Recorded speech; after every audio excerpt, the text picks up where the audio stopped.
أعوذ بالله من الشيطان الرجيم சபிக்கப்பட்ட ஷைத்தானை விட்டு அல்லாஹ்விடம் நான் பாதுகாப்பு தேடுகின்றேன்.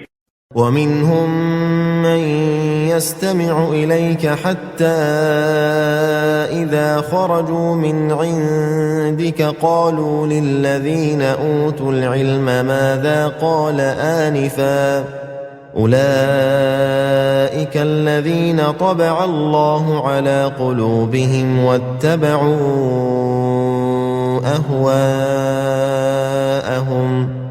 அவர்களில் சிலர் உமது பேச்சை காது கொடுத்து கேட்டுக் கொண்டிருக்கின்றார்கள்.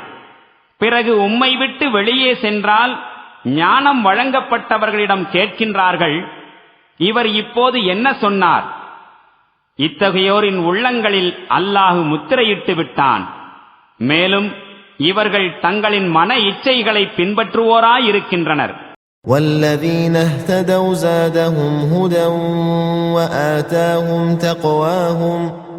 ஆனால் எவர்கள் நேர்வழி பெற்றிருக்கின்றார்களோ அவர்களுக்கு அல்லாஹ் நேர்வழியில் இன்னும் அதிக முன்னேற்றத்தை அளிக்கின்றான்.